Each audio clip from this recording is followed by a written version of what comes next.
Hello and welcome to story time. Whatever it is, cheesy, cringe. Okay, so let's see. I'm gonna steal an idea from a fellow content creator, and who has been lately kind of like talking about what it's like to live in a van, and the nomad thing or whatever, and has been kind of pointing out how it's not like YouTube wants you to think it is. YouTube wants you to think that living in a van is just like a fun time, that if you're living in a van, you're gonna have a really beautiful girlfriend and she's gonna want to go living in a van with you.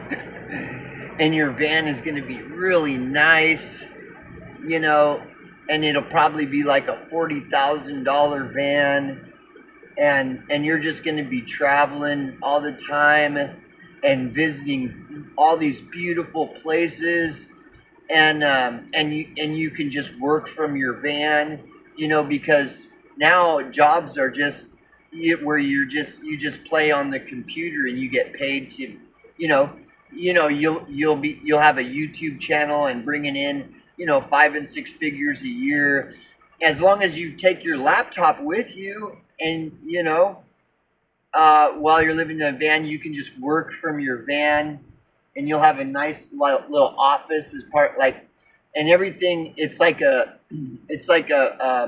fantasy full of rainbows and butterflies and unicorns and fairies, and he's talking about how this is not how it is.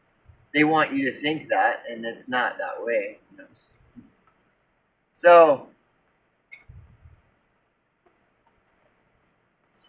And so I agree, and I'm kind of thinking about that.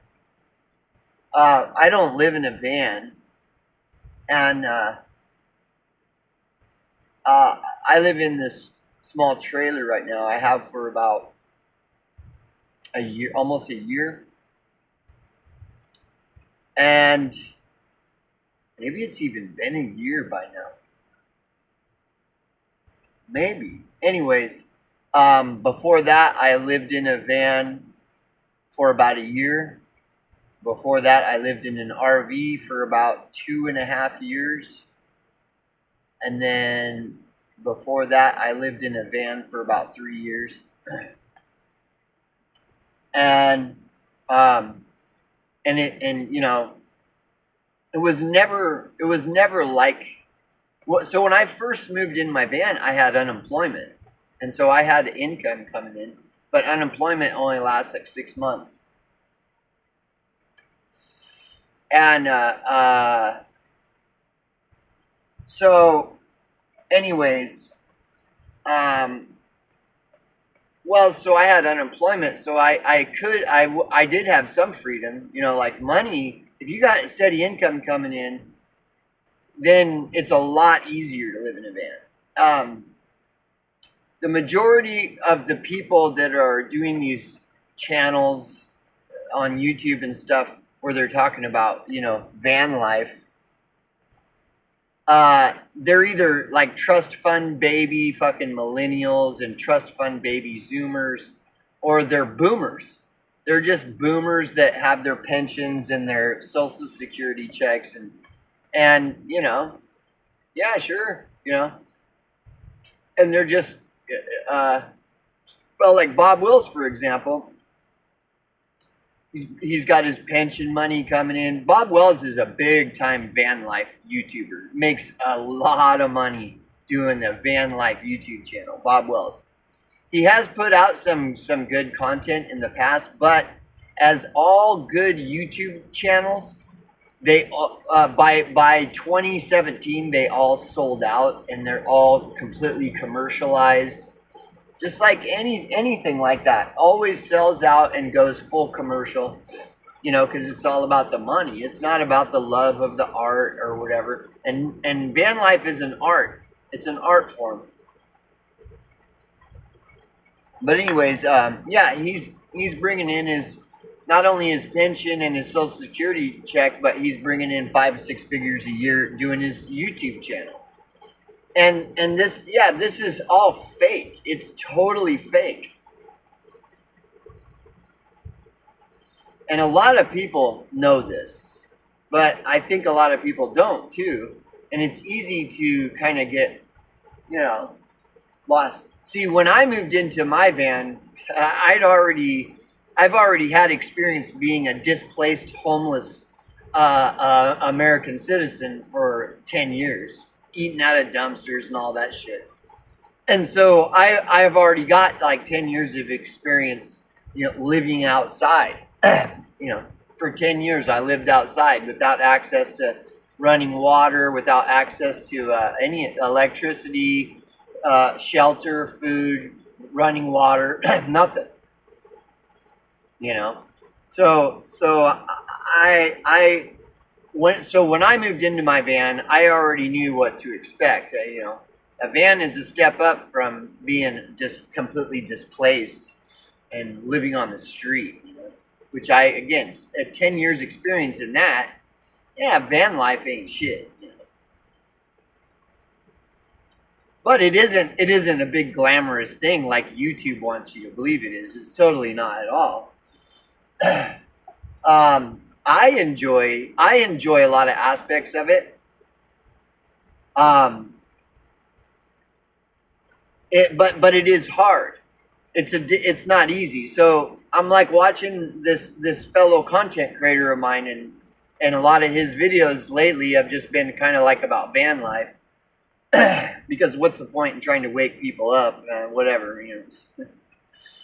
And I agree, you know. I agree in many ways, you know. So anyway, yeah, it's even, you know, and I've kind of described like my bathroom. I don't have access to running water, and you know, a lot of things that people just take for granted, like running water. It's like, well, and people that have never had to go without running water have no idea, have no fucking idea. And if they lived the way I do, they would be miserable. They would spiral into depression, and you know, they wouldn't be able to handle it.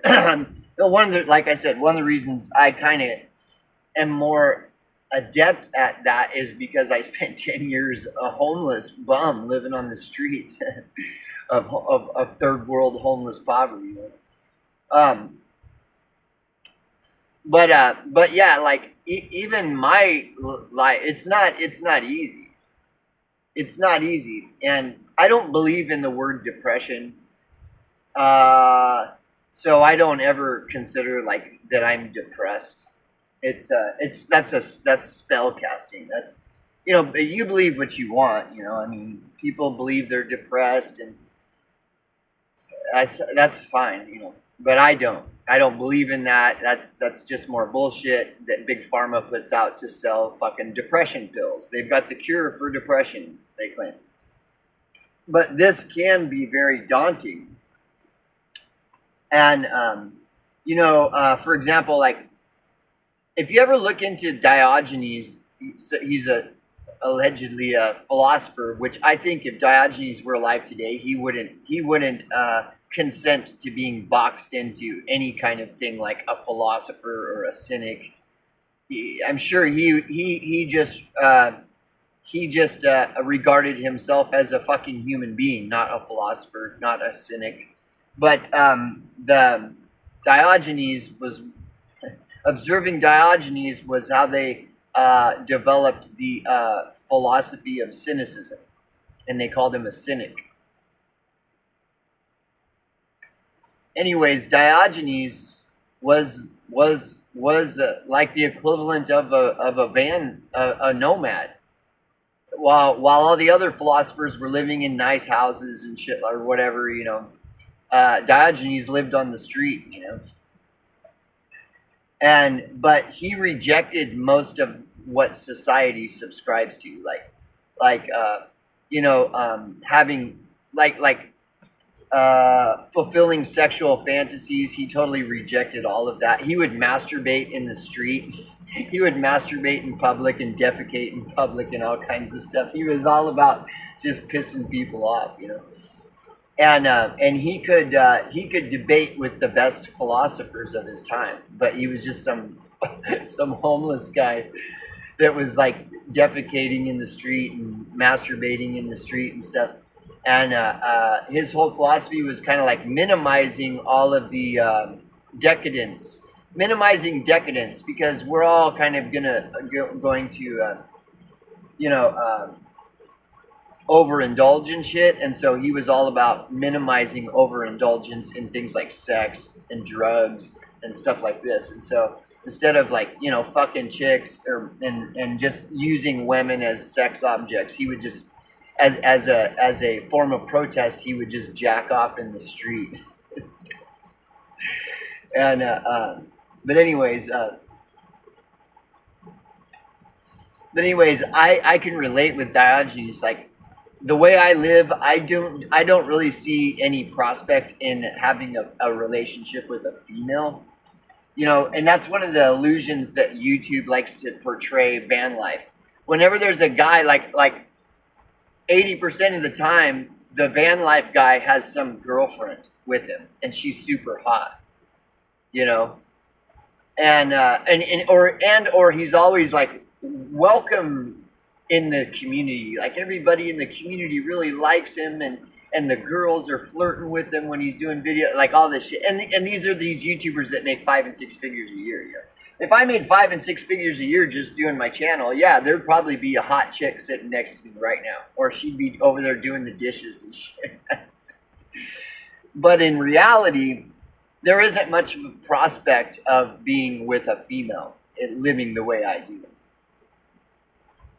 And then whatever prospect there is, those women are almost always like damaged beyond like any hope of having a functional relationship with.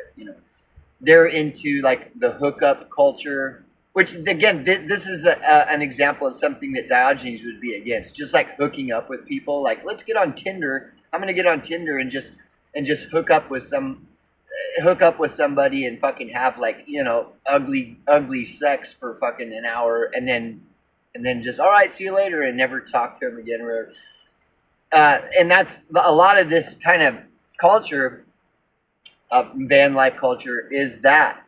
But most of what van life culture is fake people. They'll come out and do the van life until it gets hard, and then they'll just go home. And they're like trust fund baby kids. They're trust fund baby millennials whose parents will just like, oh, honey, you're back from, your journey. Okay. Yeah, come, and here, you need some money. Oh, okay. Or whatever. So these people all have refuge and respite when van life gets hard, and then they just go home, And so they're fake. I call them phobos. And the majority of these people portraying themselves as nomad people that are nomads living in vans, they're phobos. They're fake. It's just all a facade. And that's why on YouTube you see them, they're always showered, they're always clean, they're always dressed nice. If it's a guy, he's always got some hot chick with them, and the van is like a Mercedes or whatever. Or even if it's like an older van, it's all souped up and like, it's all real nice and shit. Most of these van life videos, most of these van life is all just fake. Look at that movie that came out. What was it called? A movie about van life that came out in 2020, I think, and it won like Oscar. I watched that movie. It's like so far from the truth of what van life is. It's just fake. It's just more fake bullshit. And so there is no accurate representation of real van life. Hardly. You'll hardly find it at all. It's all fake. And it's all been extremely whitewashed. Like since YouTube aborted itself back in 2017, it had whitewashed everything. So any real van life, like van dwellers, nomads, any real ones, they're all gone. They've all been throttled and shadow banned and censored beyond belief, where you can't find it. You cannot find videos. All you're gonna find is van life videos, and it'll be like two Gap models. Two models that are pretending to be van dwellers and stuff. And so it's all really messed up. And it's really unfortunate because it's misleading a lot of people that are just going to end up homeless. They're gonna think van life is easy, and they're gonna go and out into the world in their van, and then that's it. It's gonna be over within a year. They'll completely fall through the cracks, become homeless. They'll be waiting in soup kitchen lines and be miserable and eating out of dumpsters, and that'll be the end of that, So I call them phobos, fake hobos. Like there's so many. When you think of the word hobo, it is a totally glamorized term, and everybody thinks that hobos are cool, and that being a hobo is cool and fashionable and stuff, but there is no such thing as a hobo anymore. Hobos existed back during like the Depression era and stuff like that. And but see, a hobo could ride the rails because trains didn't go 75 miles an hour or whatever. Now trains are a lot faster than back when they were hobos. And hobos could ride the rails, and the reason they rode the rails is because they could find work. Now, if you took a hobo from back when hobos were real, and you put them in a time machine and brought them to the right now, nobody would ever hire them. Nobody would fucking hire them, and they wouldn't be riding the rails. And if they tried to, they would fucking die or lose a limb. And there's nowhere to ride the rails to anyways, because nobody will hire them. And that's the whole reason hobos rode rails, is to find work. Because back then, they would hire hobos. You didn't have to have an ID. You didn't have to have a shower. You didn't have to have all this stuff to get hired back then. Whereas now, no. If you took, like I said, if you had a time machine and you brought a hobo from fucking 40, 50, whatever, and you transported them through time to right now, nobody would ever hire them, ever. And they wouldn't ride the rails, nothing. There are no hobos. Hobos don't exist anymore. All there are now is phobos, fake hobos, people pretending to be hobos that have trust fund accounts, that they have a respite and refuge from hobo life, and it's just a hobby. It's like, I want to LARP, live action role play, and pretend to be a hobo. So I'm going to go do that. Maybe I'll do it for 4 years or something. But I have this account with money in it. So anytime it gets rough, I'll just go pull some money out. Because that's how hobos live, right? No. There are no hobos. So there's all this fakery going on, But anyways, now this kind of life is not, like, most people take for granted access to running water. To them, it's nothing to turn on the sink and, washing their face and doing the dishes and, doing all this stuff with running water without even thinking about it. Well, I've been without running water for 7 months. And someone like that who just takes water for granted and has never had to go without access to running water, they can't even imagine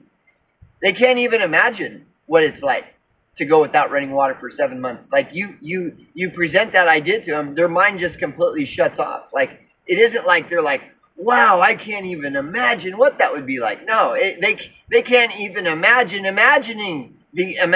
of what it might be. They just completely blank. They're just like, oh, really? Oh, you've been out without running water for 7 months? Oh, huh. Hey, did you guys hear about the basketball game last night? They don't have any clue. Completely clueless. And then they'll consider themselves a hobo. Yeah, I'm a hobo, man. I'm a hobo. Hobo is just another fake word. It's another lie, just like the word homeless is a lie. All these words, there are no words that they have in the English language to describe these things because society, all it does is sweep all this stuff under the rug. That's why the word homeless is a nonsensical word. Hobo, that's a nonsensical word. There are no hobos today. The only sense the word hobo makes is in reference to, 50 years or more ago. That's the only way to accurately use the word hobo. The word homeless doesn't make any sense at all. It has no meaning at all. And people are using it all the time. I use it. Because what other word is there? That's what I'm saying. The English language, our language, doesn't have words for these things because the whole foundation of our society is all about hiding anything like that. Like that's all swept under the rug. It's all hidden. It's all removed from people's view, and and to promote ignorance, and ignorance is bliss. So it just continues on and on.